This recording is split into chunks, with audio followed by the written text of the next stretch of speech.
And then at the end of the show, so we fist bump the camera. It's beautiful. All right. Yeah. You'll know when we do it. And we're live on YouTube, and it's YouTube fist bumping the camera. So that's a good way to start the show. Hey, Jeff McKinney. Hey, Jeff McKinney. Did you buy that book, McKinney? I think he did. I'm pretty sure he did. All right. If nobody has any other questions, I think we're ready to go. Everybody good? Yeah. Mm-hmm. Good thing my phone just yelled at me, so I know to mute it. All right. Here we go. This is Madeline, co-founder of winefolly.com, and you're listening to We Like Drinking. At the sound of the tone, the official We Like Drinking time will be 5 o'clock. Commence consumption.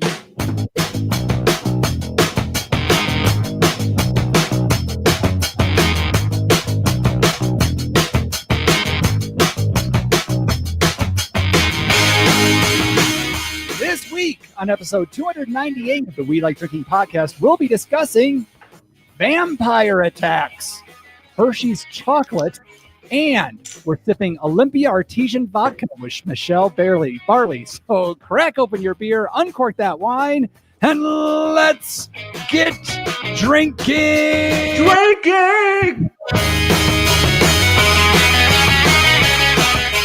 Oh my goodness, ladies and gentlemen. You like it, Jeff? I got a visual joke already. Oh, good. That's Those are vampire fangs, I guess. You know, we've been, and I'll just be real quick on this. We've been so silent about the fantasy league this year. And 2020 has been a weird year. We didn't even know that the NFL season was going to happen. So we've got like a vampire league going on this year. And so I, as the vampire, basically had a dead team. And if I beat your team, I steal your players. And I finally won this week. And I beat the first place team. Ryan Hannigan of Focus on the Beer. Use a victim, man. And I have your best player. Sorry, Michelle. I think That's totally fine. a bit to get that out for about 24 hours. So I'm glowing over here. This is the greatest thing. I've won so much money and trophies in fantasy football, but the greatest trophy ever is Clyde Edwards-Helaire on Vampire Jeff's fantasy squad right now. This is I'm done. Aside from my 3 kids being born and my wedding day, this is it. Well, top 5. I mean, there you go. Mm-hmm. Yeah, man. MySpace. I still have room for 3 more. Let's just say, cheered, my podcast drinking friends, and welcome to Happy Hour 298 of your favorite award-winning topical beer and wine education podcast, focusing on fun and Jeff's fantasy football. You know, we like to talk. So make sure you never miss another episode of our brand of drinking fun by visiting welikedrinking.com/subscribe. All right, we got a lot to talk about, but more to drink. So let's get right to it. Let's find out who we're drinking with tonight, and then we'll talk about what we're drinking. We're joined by our usual panel members. We have our California Sustainable Wine Growing Ambassador and recovering wine blogger, Jeff Solomon. The world is a vampire. God. Our commercial brewer and snake wrangler, John Riak. Cheers. And I'm your host and certified specialist of wine, Jeff Eccles. Now, our guest this week is the senior brand manager for the recently launched Olympia Artesian Vodka. Yes, from the same company that brought us Olympia Beer, now we have Olympia Artesian Vodka. The vodka looks to show how important the water is to making world-class vodka. Please help us welcome Michelle Barley. Welcome to the show, Michelle. Thank you, guys. Thanks for having me. Thank you so much for joining us. We are so excited about this. I just have to say, like, when we were first contacted about this, that Olympia was making vodka, like, I got all kinds of nostalgic, and I got a hold of these guys, and I can't believe this is happening. So we're really excited to have you on the show and get to know a little bit more about this freaking delicious vodka. I got to tell a little story about how we got our samples. So we got shipped our samples, and I got mine at the brewery, and I got it late in the afternoon, and it was still early COVID seating, so we only had people outside. We had like 20 seats outside, and there was some regulars there. Rich and Jen, and I said, I got to try this. So we have been hearing about it. So I got a little sampler glass and I rinsed it out, and we went outside, and I had it in the refrigerator for a couple hours, and we shared a little bit of a taste, which is kind of illegal, but I never thought I'd ever say the words sipping vodka. It just wow. And everybody was super, super impressed. And I was so happy to get this bottle, and I brought it home, and my wife was super impressed with it. And then Jeff Solomon was worried that his bottle got lost in transit.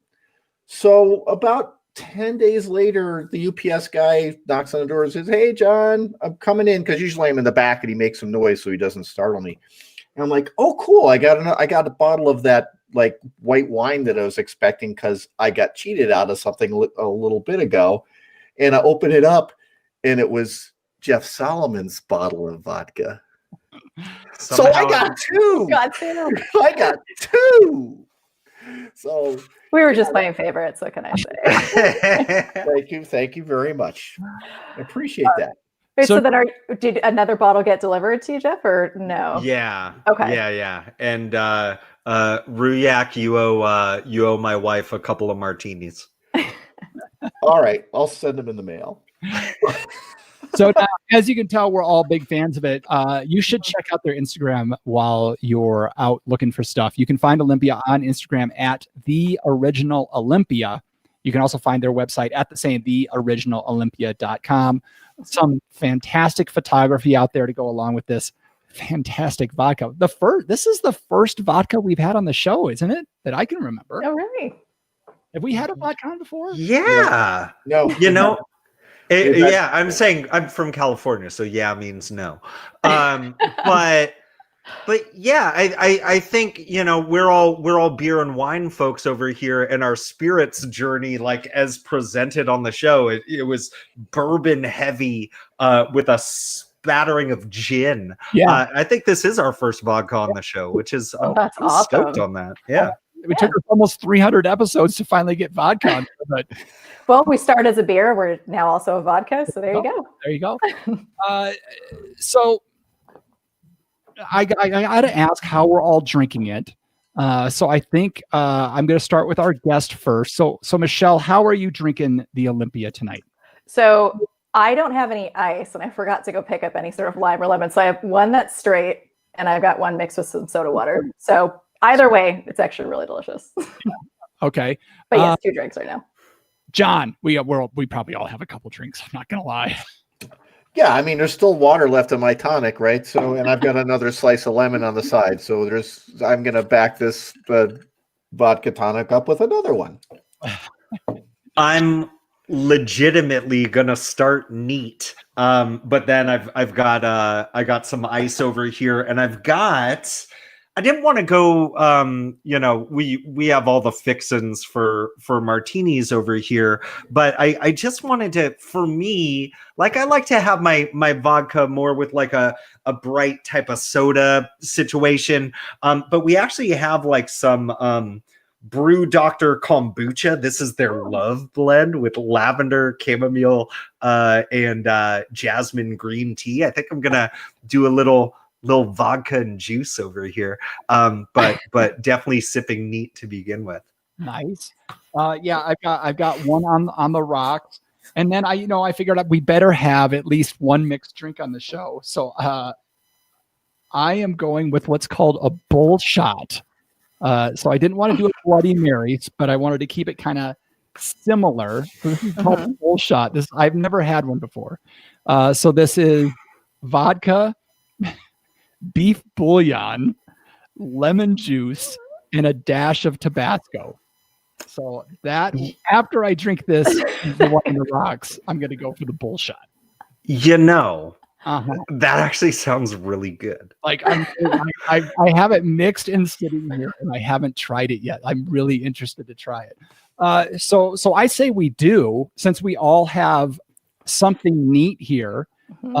I say we have a little tasting here. So all right, like right out of the gate on the nose, like I'm used to vodka just being painful vodka or painful alcohol on the nose. And you definitely get the kick of the alcohol on the nose. But what else do you guys get? Like there's something else there. I don't know if you guys. Well, what's it? Is this Vermont? Vermont. Is this vodka? Is it fermented from grain or is it? It is a grain spirit, a base spirit. Mm-hmm. Oh, wheat or rye or? Ooh, I'm not here to talk about the base. I'm here to talk about the water. Okay. Yeah. I mean, I was gonna say, like, I almost am getting almost like a sake type of play on the nose here. Interesting.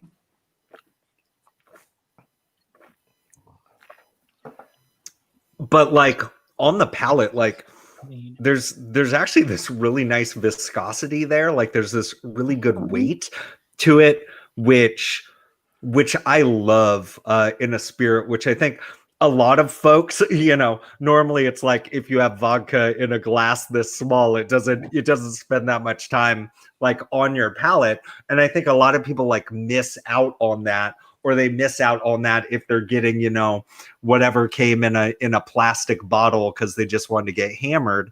But I definitely see where John's coming from in terms of like this really being a sipping vodka, just because of that weight, because there is, for me, this umami type of play going on as well. I don't know why. Maybe I like planted the seed there when I said it reminded me a little bit of sake, but like I'd love to have this neat with some just raw fish. Like honestly, like this is wow. I like it. Nice. It's so smooth. Like it's nutty. It's not nutty in flavor. No, it's nutty that it's so smooth. Yeah, I'm used to if you just take vodka straight, you just wait for the fire, right? You just wait for that just burn, and it's not here. Like this is like sipping. So that's pretty incredible. So I think the water is relatively important to this drink. So I was going to wait to talk about it, but it just seems like right now, let's get into what is so important about the water. Why not? Yeah. So the fun part is when people think about vodka, it's always just what can I mix it with? Mm-hmm. But when you look at a bottle, 60% of it, anywhere from 50 to 60, but usually on the 60% side is water. But no one's really talking about it outside of just purity, right? So you have all the conversation from traditional vodka about heritage, and they're talking about, we've been distilling it the same way for 300 years. And then you have a lot of the craft vodka that's really been, coming up here in the United States, and they're starting different conversations about vodka. What is the base grain? Is it distilled from apples? Have they added a touch of sea salt or whatever it may be? But what they're really just sort of getting into is that when they talk about water outside of just those base ingredients, they're only talking about, they filtered it 100 times. They filtered it, through lava rock, whatever it is. The conversation around the water and vodka has always been about what they're stripping out, basically removing any of the inherent natural character of that water, as opposed to what we're trying to bring to the vodka category, which is really, it's about what you leave in, not what you strip out of it. And that artesian water, not to be confused with artisanal, is just this amazingly pure water that we pull straight from the ground and it goes straight to the bottle. So you're not getting that man-made filtration process going through it. So all those natural electrolytes, all those natural minerals that is in that water stay intact in that water. And when we distill and when we blend with it, that's really what's giving you that silky smoothness that you're experiencing, and not that burn you would typically have from a lot of the sort of just mainstream vodkas that you have out there. That's amazing. And you can feel it and taste it. Jeff, you look deep in. I'm just like, I'm listening to this story about the water. I'm looking at this label right here of this nice little like waterfall running through like a lucky horseshoe, and at first I was scared, like if on a bottle of vodka it says good luck on there, I'm kind of like, oh, good luck. But no, this is I was looking at that and listening to the story, and it's like, man, that matters a lot. And I especially you've got to be happy as a brand manager, hearing people say like, I never really thought about that with vodka before, and I've never maybe even taken the time to think that much about vodka before. And here's my wine guy side coming in and just being like, did you use grapes? Was this like a Viognier distillate? But like, no, like the water is so important. I think that's that's actually a really great point with the wine aspect. Because I'm going to butcher this word because I love wine, but I don't know how to say a lot of the terms in there. But terroir. When you talk about that, there you go. My French is off. But if you talk about that with wine, people talk about how grapes and wine are affected by the environment and the soil and everything around, and that imparts its own character on that end product.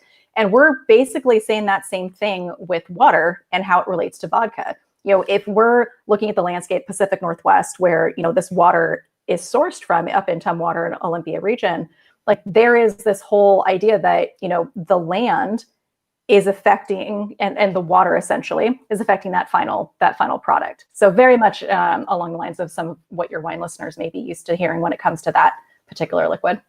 And beer, like we talk for an alcohol show, we talk about water a lot on this show. Like John was a brewer down in Costa Rica for a while. So, and we talked about it a lot with beer, like what they have to do with water and how they have to manage water. So we're familiar with how water can affect the end product a lot. So, yeah, I mean, here in Albuquerque, the water that we brew with is particularly good for bringing out hops in IPAs. So Albuquerque IPAs regularly win national competitions.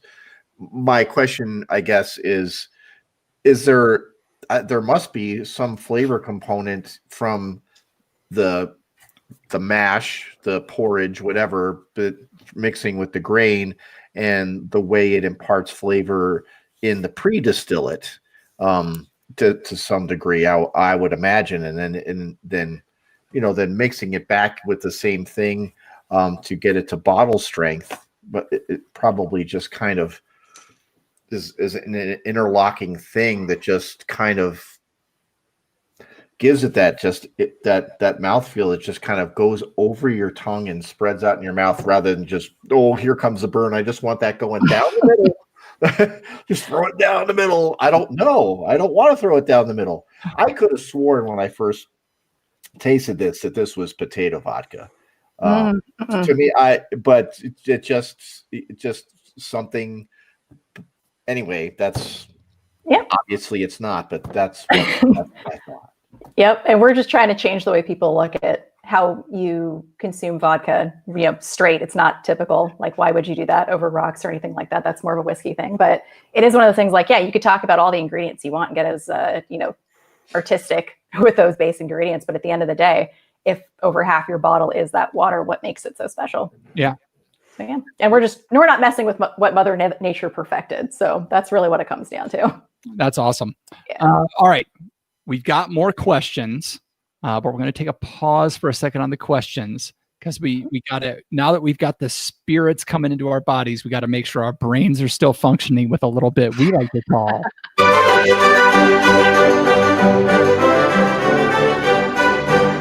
wine, beer, spirit, or pop culture reference. So I'm going to give our panel the term for this week, and we're going to go around and we're going to find out what they think about what I'm going to say. So this week's term is Frankenstein.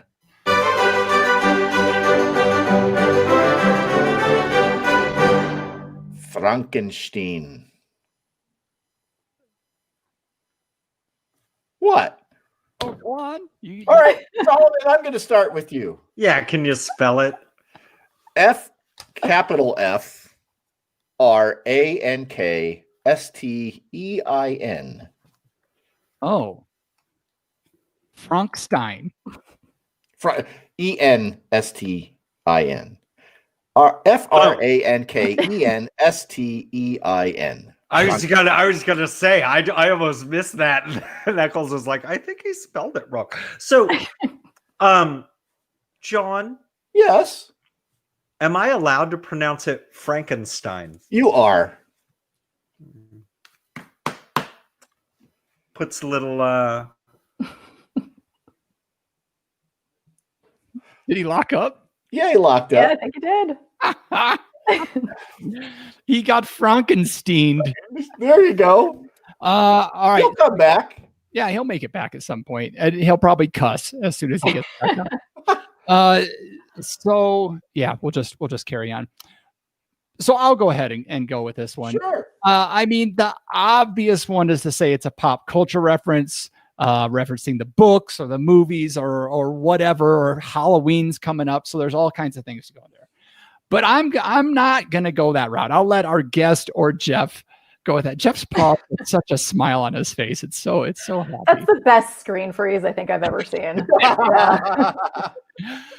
So I'm gonna say that Frankenstein. I'm gonna say this is a beer term, and puts a little wrench in the machine here. But you know what? Nope, he's frozen again.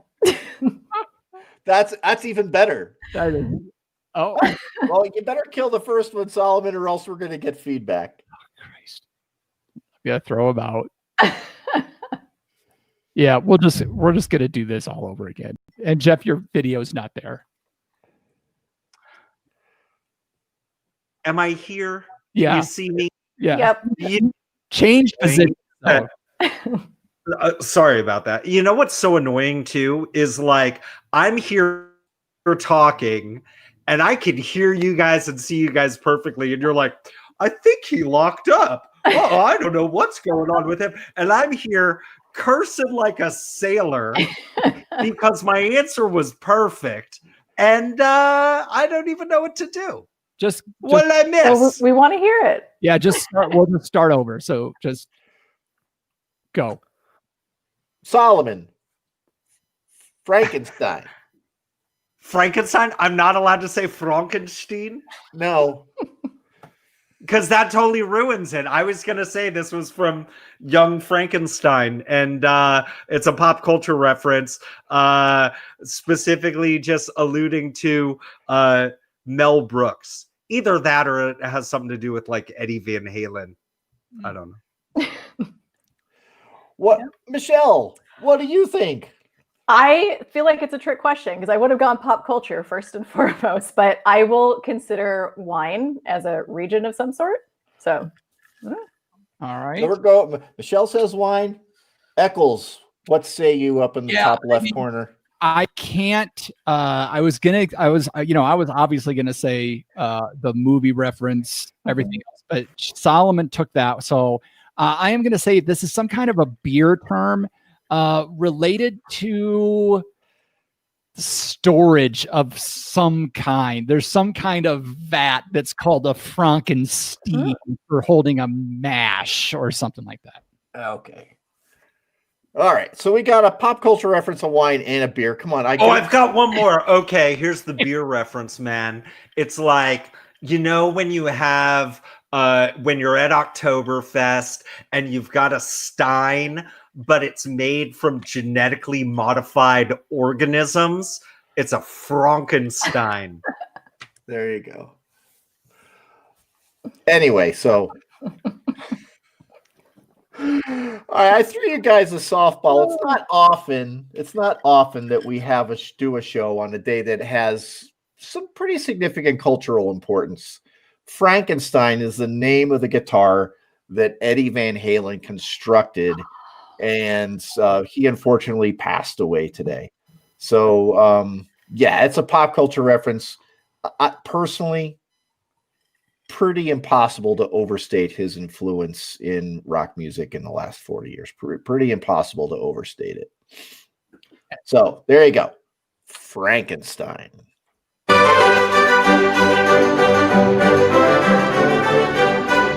Good one, John. There was a flash where I was like, this. Oh no, Jeff said it. Could it be a Eddie Van Halen reference? Well, you know, like, you know, when you see that, what was Eddie Van Halen's middle name? It was like Edward Ludwig.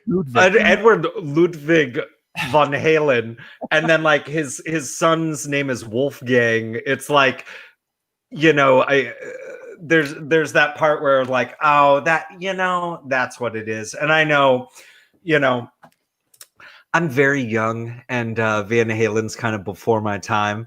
But I know how important that band and that man as a guitarist is for a bunch of very old people. And so I just want close your eyes, Michelle. All right, let's get to this. Sorry it's taken us so long to get to the meat of the show, Michelle. Well, we talked about water. Yeah, we actually got right into it. Water stuff. So where do Olympia Beer? Like I said before, we have some nostalgia coming back from that. But drawing that line from Olympia Beer to Olympia Artesian Vodka, how did this come to be? Yeah, it's actually not that far off when you think about all the thought that went into it. So if anyone's not familiar sort of with Olympia Beer, I mean, it was very popular at one point. Now it's more well-known in sort of the Pacific Northwest and parts of California, but it started, back in 1896. And, we had this master brewer who, Leopold Schmidt basically came here, was a German, trained brewer, came up to Tumwater, Washington, Olympia, where, you have a lot of it's known for artesian water, like artesian springs, artesian wells, and really just stumbled upon this idea that, hey, this is the best water that I've ever come across it. And you guys talk about, water when it relates to beer. He's like, and, with this water, I'm going to make the best beer. And he did. And so, Olympia itself, the beer, it started off as, I would call it like craft of its time. And just somehow over the decades, it just kind of got relegated like to an adjunct lager, where people are like, oh, it's just this cheap beer. How can you even think about launching a spirit off of this or anything like that? But it's not. It's like the heritage and sort of the connection with the region. It all goes back to the artesian water that was in this area. And unfortunately, early 2000s, a couple of decades ago, the beer in the brewery, was shut down. It left. It's now produced elsewhere. But there is such a great passion for the brand, in this area. And when it comes to just family members who used to work at the brewery, people who just they still love the brand, even if it's not local anymore. We wanted to be able to look at an opportunity to be able to bring it back, but for a new generation. Because, you look at beer and everything that's going on with it, and that segment of the alcohol category, it's not driving excitement. We're not seeing the growth from it. You have one sub-premium beer in the entire space that's actually seen, any type of growth this year. So all of your millennials and your Gen Z, or is Gen Z? Yeah, Gen Z is the ones that live legal age. They're all shifting over to, hard seltzers and spirits. And then even people who used to drink beer, sort of when they get older, they graduate into wine. So all of that love that was for a beer brand, we wanted to see what was an opportunity that we could, re-engage this next generation in a way that was authentic to our brand, as well as something that they would appreciate. And so when we looked at, what is that through line? Like, what is the connection to any type of spirit? Because we just thought spirits first, because, at that point when we started ideating on this FNB, like the hard seltzers weren't quite a thing yet. Wine wasn't really in our wheelhouse. So we looked at the next best thing, which is it's spirits. So, okay, well, out of all the spirits that we could potentially look into, what makes sense for the brand, and, the marketing slogan, all the history around it's the water with the beer, we just got to thinking, like, what if, we can't bring the beer back, but what if we could bring distilling to Olympia in that community? And so, there is this opportunity with our two master distillers who are born and raised here. They've made just great spirits for a number of years. And we just said, do you have an interest in helping us bring the brand back to the region? And, looking to use this artesian water that's from Tumwater in this final product, because when you talk about the water, how do we look at that as a spirit? Again, if 60% of vodka is water, it makes the perfect sense to really just put the beer, into a vodka space. And that's just kind of how this all started. And the conversation was, we really wanted to, connect it with the culture in its hometown in an authentic way and with the next generation. And that's how we kind of got from beer to vodka. Awesome. Jeff? Yeah, there are these times where I'm like, well, yeah, that's awesome. What? Oh, I'm on a show. So I imagine, right off the bat, are you seeing like a strong like groundswell of people, maybe not just in the region, but in general as it's kind of expanding out? Are you seeing people really getting stoked and getting behind it? Are you encountering people that are kind of staying back and being like, I don't know about this? Like, well, what impressions are you getting from folks right now? Yeah, it's a mix of all of that, I think. So for the people who know Olympia Beer and that brand, I think there's sort of this mixed reaction. So the first reaction was just excitement, like, what? Like, I don't know what you're talking about. Like, are you serious? Like, where is this distilled? Like, what is this made of? Like, there's just this great excitement because, again, people, they still have, relatives who used to work at the distillery or have this history or this tie to it in this region. So first there was that excitement. And then there was also the stand back, like, wait a second, beer making vodka, I don't really know how this is going to go. And, once they've tasted it, I think that perception kind of just disappears. Because when we were first seeing if this concept would work and we were doing some, test runs on distilling with the artesian water and blending with it, we did a blind taste test with bartenders in like Seattle and LA. And the LA ones, they didn't know the brand, but Seattle, we did a blind taste test. They were like, oh, this is phenomenal. They loved it. And then we told them it was Olympia's vodka, artesian vodka. And they're like, shut up. What? Like, if you told me that first, I probably would have been hesitant to try it. But now that I have, it totally makes sense. And then just from that whole bartender community space, I think we've really found this conversation that they're, willing to engage with us in, because, they hear every type of story across every spirit. It's like, what is sort of that, not new, but what is the extra layer of specialness that you're bringing to this vodka category? Because when you look at it, there are dozens, probably hundreds of craft vodkas now in the United States. And it's sort of like, well, what is so different? Like, why are you any different than, a vodka distilled down the road? And so having, the conversation with them about the heritage of the brand around water, and then the actual artesian, water that we are using and how that affects that mouthfeel that you guys are talking about in the taste, they get excited about it and, has an opportunity to appreciate a spirit that's sort of been, kind of tossed aside as just something you mix with everything else. It's just like that clean, like no nonsense spirit. Mm-hmm. I hope that there is videotape of the bartenders blind tasting this and like the reveal, like it reminds you of like, a classic Toyota or like Burger King commercial. Like, that's awesome. Have the transcribed notes from it. Unfortunately, unless you were there in person to see it. Yeah. All right, John. Actually, my grandparents, my mom's parents, had an artesian well in their backyard. Yep. And this is in eastern Pennsylvania, and they lived at the bottom of a hill, and the hill wasn't super tall, but there was this concrete cement type encasement, and it eventually went dry. I only ever remember seeing water in it once as growing up, but it was always cool. It served as third base for wiffle ball games. So you mean, all of these other handcrafted craft vodka makers, I mean, Tito's, I don't know, are they making it out of water from the reservoirs in Austin, Texas, coming down the Brazos River? I don't know, but the artesian, is it a protected source? Obviously, this is coming off of Mount Olympus, right? Or something, there's all this water percolating through, but do you have protected sources, or does it?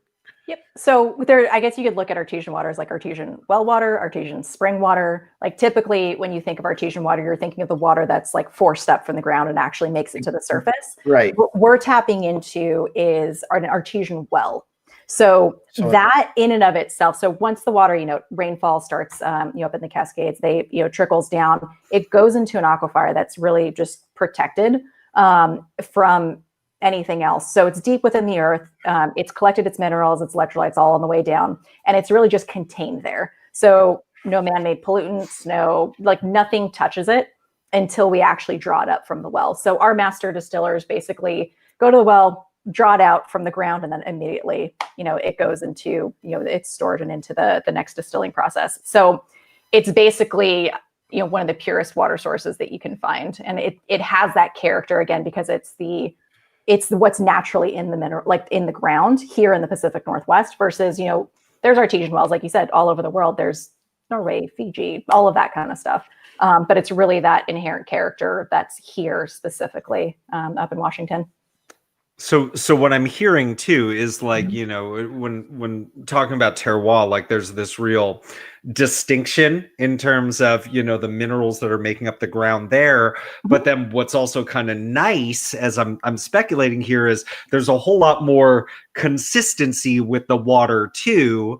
Like from year to year, you might not necessarily expect that the water itself is going to change flavor along the way too, which that's pretty cool. I got that creates a nightmare for us here in Albuquerque, because in the spring we get a lot of surface water from snowmelt up in Colorado. So it comes out of the San Juan Range and down the Rio Grande, and we get a lot of runoff water, which has almost no mineral content, and they mix it with the groundwater that is underneath the city of Albuquerque, which is very good for brewing.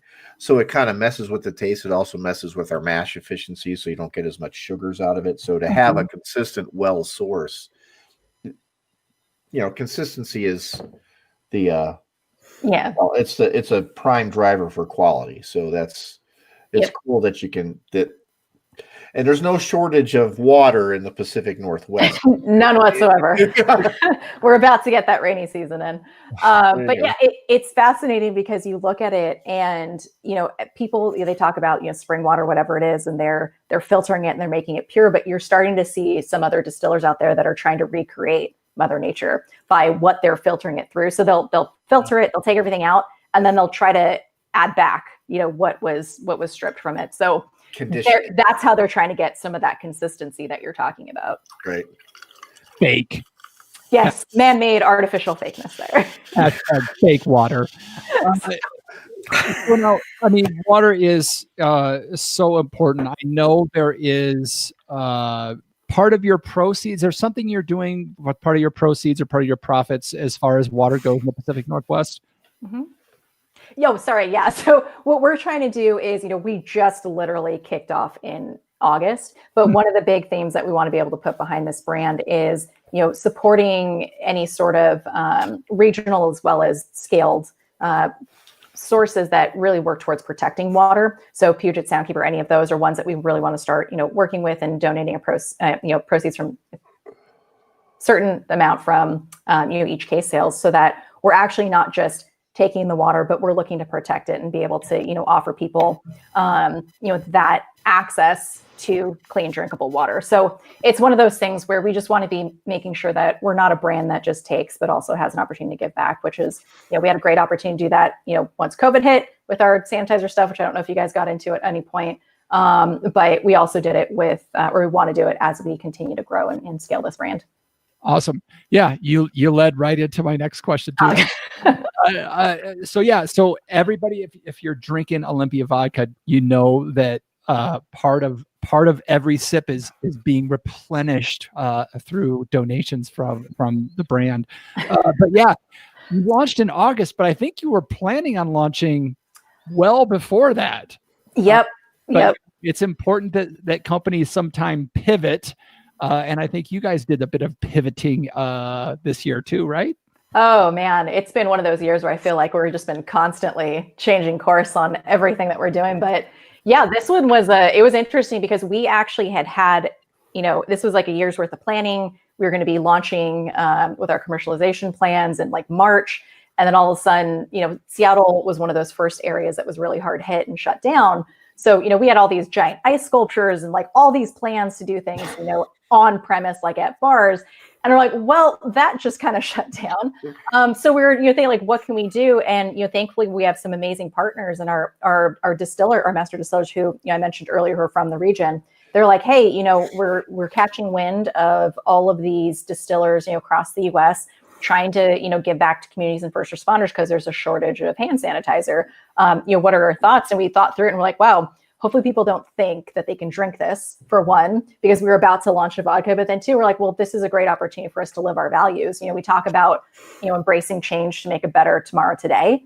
And this really gave us an opportunity to do that. And so, Ray and Lisa, our distillers, were just like, hey, we're going to raise our hands. We want to make this. We're going to, work tirelessly, hours every day, just hand bottling. So they were hand mixing the hand sanitizer and hand bottling all of this, and going out and driving to hospitals, fire stations, just anyone who was a first responder, and literally just giving this stuff out to anyone. And they did thousands of bottles of these, and it gave us an opportunity to contribute to the community and really participate when it just wasn't the right time to be saying, hey, we're launching a spirit, because at that point, really, who cares?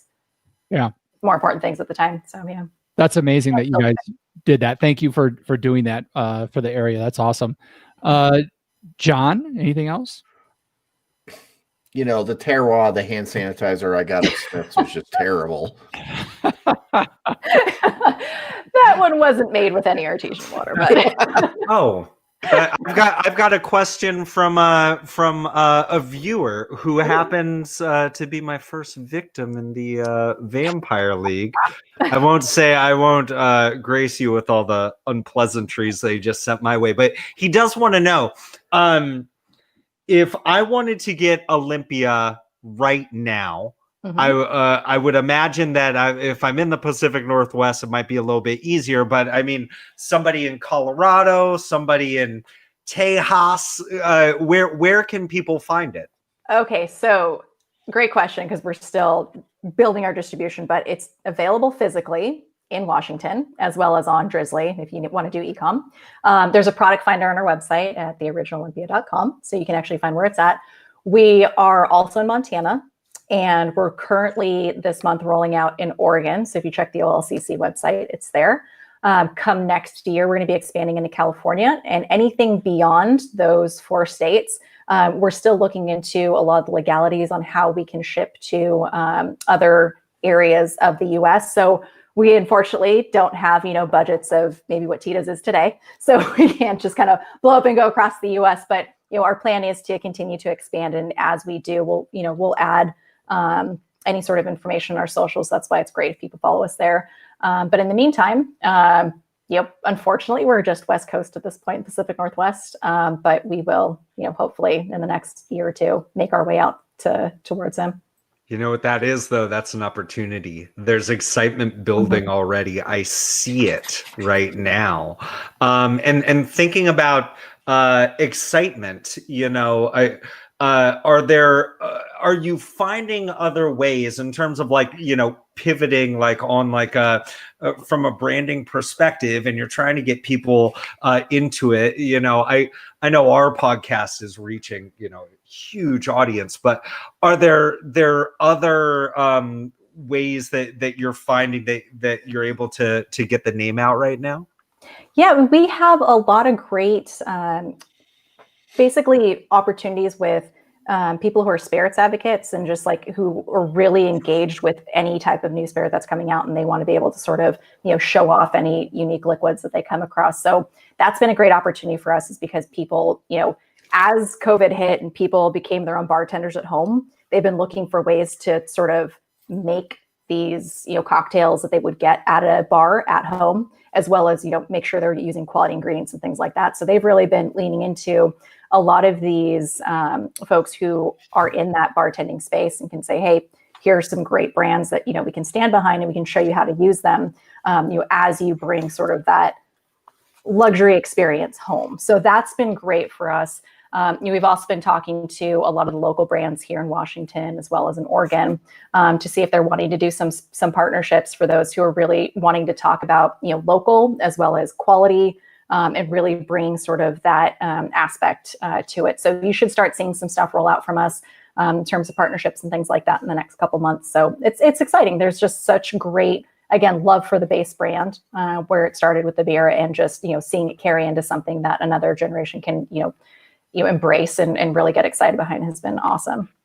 So are you kind of maybe hoping or anticipating that there's going to be some sort of cult-like status to the product that's going to just expand demand beyond your distribution so that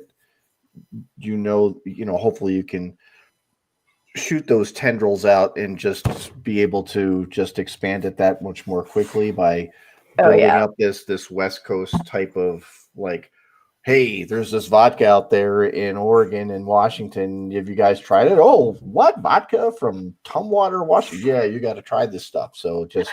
Yeah, that's every brand's brand manager's dream, right? Or marketer's dream, that something happens and it just takes off. Yeah, that's really where we'd love to be. But I think a lot of it is, I look at it as, hey, if you can bring vodka out of a desert like Texas, like why can't somewhere as pristine as the Pacific Northwest make sense, right? So the hope is that, you have a lot of people who are from this region who have relocated to other parts of the US who are really excited, can't get the beer because we don't distribute there.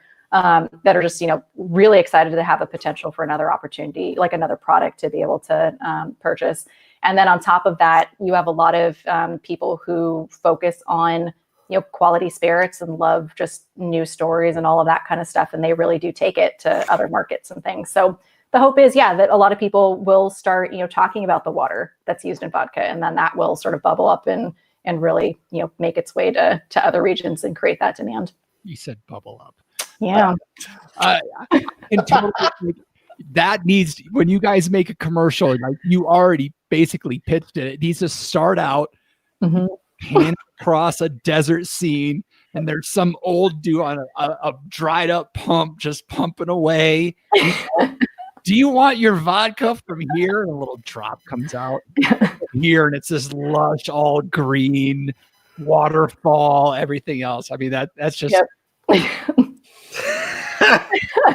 So that, hopefully the vision that comes to someone's mind when they hear Olympia Artesian Vodka down the road will be the lush sort of atmosphere, environment that is here in the not the Texas, not the person at the well pumping in the desert. That's the Texas vodka. All right, Michelle, is there anything we missed or anything that you want to talk? Oh, I'm sorry, Jeff Solomon has a question before we do that. I do this thing sometimes, and it's kind of my little shtick that people get excited about. And I know people in the chat, they're starting to perk up. This is the time where I tell you how to run your business, Michelle. Here's what we're going to do. We are recording on a Tuesday, and tomorrow night, all eyes are going to be on a vice presidential debate. And I know that we, as a brand, we don't necessarily want to be partisan, but here's the most non-partisan thing that you can do, considering that you also make hand sanitizer, is right now you reach out to the vice president of the United States and my senator, one Kamala Harris, and you say, we would love to offer you hand sanitizer. And here's the thing, you only need one, right? Because I'm just envisioning one candidate holding the Olympia hand sanitizer, and if the other one gets anywhere close, they go. I thought you were going to say the first candidate squirts, and it's got the Olympia horseshoe on it. They squirt some in their hand, and then they toss it over the plexiglass to the other one for a little squirt. I've heard you. I will think about it. Jeff Solomon always tells people how to make their business better. No one ever takes his advice. That's the true fact of the matter. Jeff, I'm sorry. I'm sorry if that stings a little. I really thought you were going to go the direction of a drinking game or something, but yeah. Damn it! That's why I'm not in marketing, but I try. So, Michelle, is there anything we missed? Anything you want to make sure our listeners know outside of how to sponsor the vice presidential debate? Yeah, no, I'd love for everyone to just have a chance to sample this once it comes to your market. I mean, if you're here in Washington, Oregon, or Montana, we're around, and you can find a bottle on our website again at the product finder that we have at theoriginalolympia.com. Ryan, let me know when you want to get together and drink some of this. It's worth it. So I He was gonna also say, said he has family in Oregon and Washington, so Oh, nice. he will get himself some soon, or sit in the front row at the debate tomorrow night. John, were you going to say something before we move? no. No. How can I follow that up? Yeah. I'm looking at the clock. It's going to be tight, John, but I think we can do it. All so right. let's make it quick as we get into Booze News. We discuss interesting, noteworthy, or sometimes some pretty silly things. John? So, you know that I'm a huge fan of co-branding between beer companies and other types of food type of iconic products, such as, was it Odell's French mustard beer? It was Oscar Blues. Oscar Blues French mustard beer. Mustard wheat. Yeah, I mean, whatever. But this seems like there might be more promise, more potential in here. Yingling and Hershey's collaborated on a chocolate porter, and it's been served locally for off and on for the last little bit of time, but they are now going to distribute to 22 states, and they've got a distribution deal going with Molson Coors. And here's the thing. I'm not sure how much Oscar Blues collaborated with French's Mustard on this, but this was a deep collaboration between Yingling and Hershey.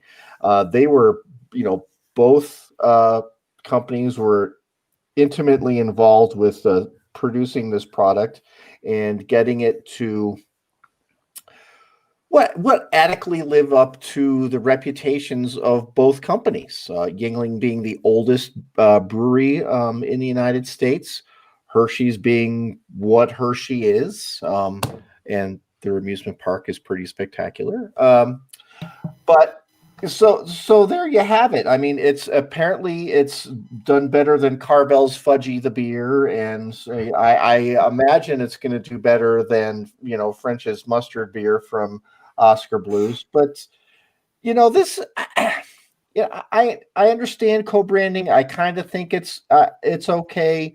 I'm always a little skeptical when this stuff comes along. I don't know that this is a match made in heaven, but it makes sense. I mean, Pottsville's not that far from Hershey, 60, 70 miles as the crow flies, but they're both iconic Pennsylvania companies. So I don't know. Your thoughts, Eccles, what do you think?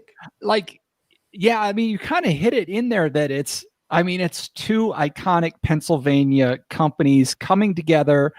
Porter, chocolate, they kind of go together. I know you're not big on the branding thing, but I love them. I wanted the Oscar Blues mustard beer so bad, for no other reason than just to say you tried it. And they're not this Oscar Blues. That mustard one sold out in a few hours. They're saying they're making enough for this one to last till Valentine's Day. That's 22 states. That's a lot of beer. That's a lot of Hershey's chocolate that they're dumping in here. I think the chocolate and the porter thing, I think they go well together. I think they go well together. I think this is a good idea. I'm down. I wish we could get it out here because I would grab it. But yeah, so I'm all in. Michelle? No, mustard and beer sound delicious to me. Beer and chocolate, I have to separate them. I love them both individually. I just can't mash them at all, even in a porter. From a marketing perspective, what do you think of this co-branding thing that's going on in all kinds of different products? Hey, it's great if you have a great end product. I can't diss it because I've never tried it. But yeah, it's if you have the powerhouse of two brand names behind it and promoting it, I mean, it's a smart move. But at the end of the day, is it palatable? And if people like it, great. If they don't, yeah. I just need to say, the mustard beer thing, Maybe. And I know that's not necessarily, here's this product, chocolate and porter. And I get it because, if you're talking about a porter or a stout, you're talking about flavors of chocolate and coffee and stuff like that. But, just because two flavors like might be married to each other doesn't necessarily mean that's what you need to do. I live here in the garlic capital of the world, and I have to tell you, like, the last thing I ever want, and people buy it all the time and they love it, I think it's a joke, is garlic infused olive oil. And here's the thing. When you're cooking, garlic and olive oil go together. But I need that in the same jar like I need a hole in the head. Like I need peanut butter and jelly in the same jar. They've done that. My parents did me a great, great service in the 1980s when I'm sitting in the shopping cart and they go buy the peanut butter and I go, Mom, Dad, get the one with the stripes that has the jelly. And they go, nah, man, that's bullshit. You don't want that, right? And the same thing is true. Like, look, peanut butter and jelly go together, but how about you get good peanut butter and good jelly and you do it on your own? If you like cooking and you like olive oil and garlic, which you should because they're great, you know what? Get some olive oil, get some garlic. They're all going to go in the pan together anyways.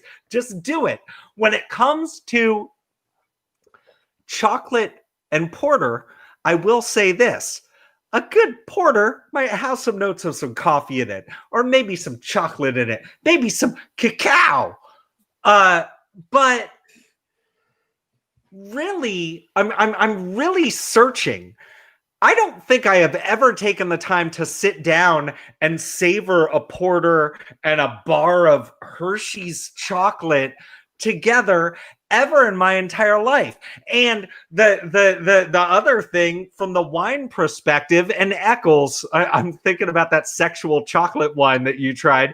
Like chocolate and wine rarely go well together. As much as people might think that they do, they rarely go well together. And the worst thing that you could ever do is infuse the two things together. Just like, look, if I'm eating something which has a lot of garlic in it, I might want to drink some wine with it too. But I don't want garlic in my motherfucking wine that they're selling on the freeway down there.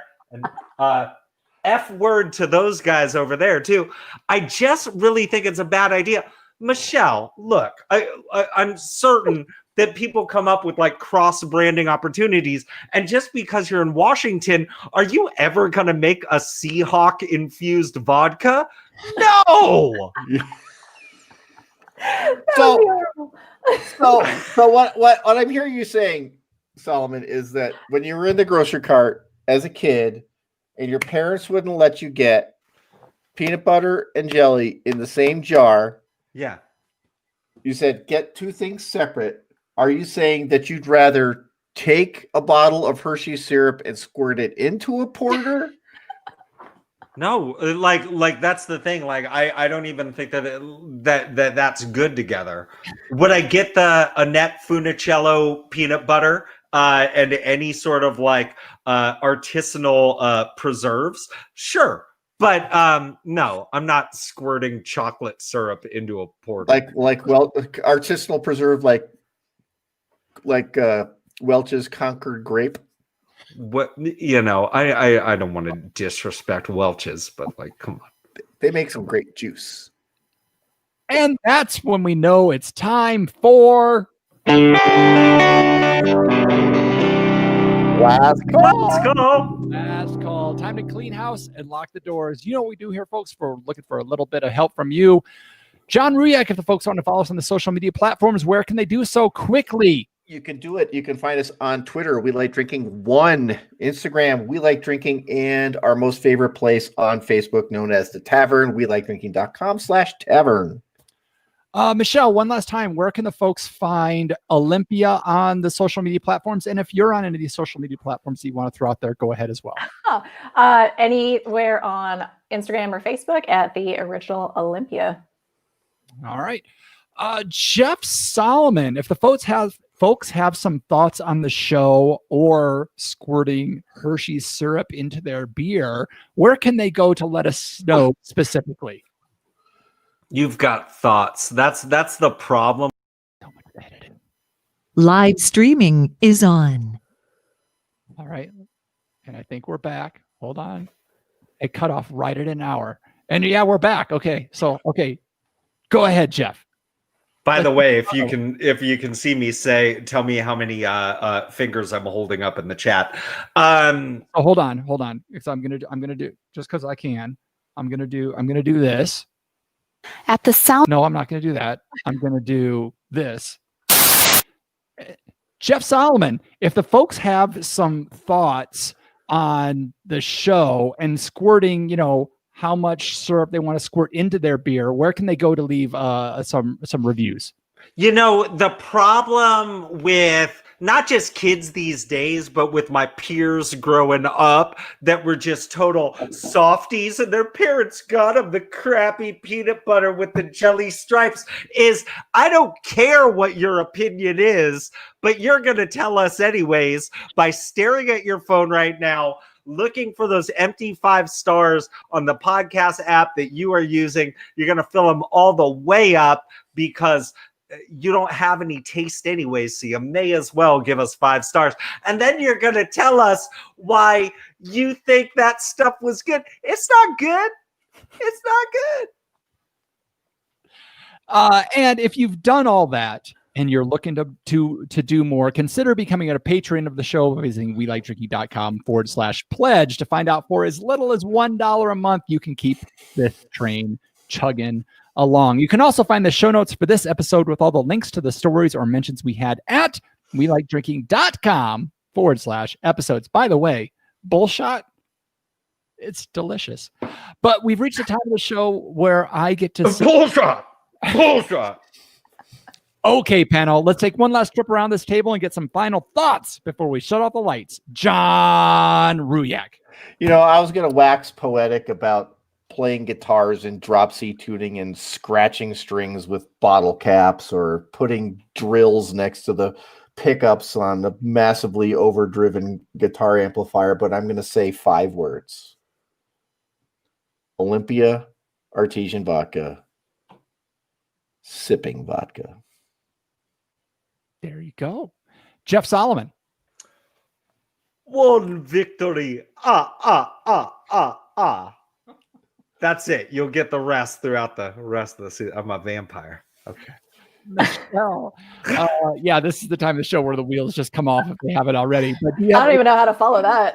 Final thoughts before we let you get out of here. Yeah, just keep thinking about the water. It's what you leave in it, not what you take out of it. There you go. And Michelle, I know it was so last minute, but thank you so much for taking time out of your night to join us and let us experience this amazing sipping vodka. This is something special that I hope people are able to check out. So thank you for taking the time out to join us. Thank you guys. This is fun. And with that, I'll say thanks again for joining us at the We Like Drinking podcast. Where you'll never drink alone.